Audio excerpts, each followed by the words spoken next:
Have you ever wondered why sometimes you get a gut feeling about somebody? Hi, I'm Martin Sharp, and today we're going to look at some of the things that when you actually work on this, you'll find that the message that you're trying to get across is absorbed much better, quicker and easier, and has a greater impact. But when you don't do this, you can possibly find that no one understands exactly what it is that you're saying, or they actively try to refute the information you give them, even though it is the truth. And what we're talking here about is the non-verbal communication. We know that we're all experts in a specific area, and our expertise really does need to shine, because when we just present just data across to people, what happens is we miss a lot of the information that should come across with it. And most of the time that information is non-verbal. It goes in how confident you might look, how well is your delivery, how do you present yourself when you're actually presenting those facts back. And I know a lot of other people just turn around and say the facts should speak for themselves, let the data do the talking, and a whole variety of other things like that. But the reality is, that's not what human beings do. As human beings, we actually go through a whole host of different processes as we meet people that help us understand who they are, whether they're going to be a threat, food or a mate, and how we can actually then deal with that person on a day-to-day basis. And this influences the information as it's presented to us, so that we make decisions based on our feelings as well as on the information that's being provided. Plus, I'm pretty sure you guys have probably seen the same thing, where statistics are being presented and yet interpreted in a number of different ways. And this is the same thing that can happen with any form of data. It can be manipulated to show different things. And have you ever been in that kind of situation where you've got a large project that you're trying to deliver, and you get that feeling in your stomach about what the provider's meant to be doing?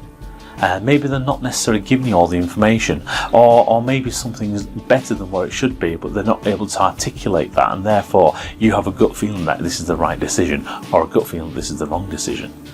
Now, this happens a lot of the time, and in fact, I've had similar situations where with clients we've been looking at things like spending tens of millions of pounds, and we've had the vendors in, we've had those vendors that are coming incredibly well suited, and they come up, they have very crisp presentations, they show exactly what you need to hear, they go through each one of the bullet points with absolute precision. But you kind of get that feeling that it's very mechanical. It's almost like going to a concert where the actual artists aren't really there to serve the audience. They seem to be there just to serve themselves. But yet sometimes you get that other characters in, the ones that come in with these the Hawaiian looking shirts with the hair almost sprouting out the top of it, wearing probably sandals or shoes, and you're kind of thinking, oh my god, have they realised this is a professional setting? But sometimes they turn out to be the ones that are actually more interesting. Then it comes to actually reading the proposals themselves, and as they hand over their well presented presentation and their well presented proposal, let's look at the body language that they give you. Are they the kind of people that once they've handed it to you, they almost scurry backward? They almost feel like they have to have their backs against the wall or sit as far away from the table as possible. I mean, these are classic fear signs, and what are they afraid of? Are they afraid of the number that you put in their proposal? Are they afraid of the comments that you come back or the feedback? But these are the kind of things that you need to be aware of, because if they're giving off these kind of signals, what kind of signals are you giving off when you do your presentations?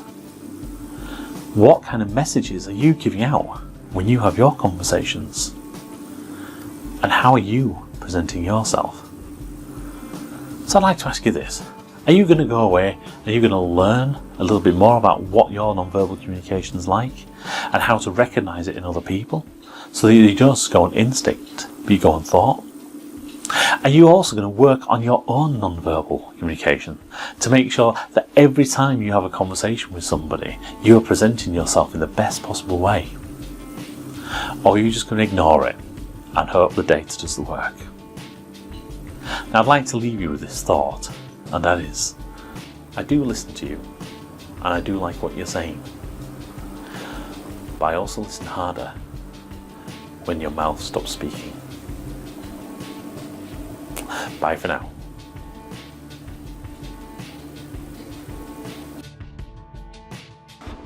If you enjoyed this video, then please click the subscribe button for more hints, tips, sound bites and extras in how to be able to help you influence change, build consensus and achieve a greater success in your life, in your career and in your organization. So click that subscribe button now.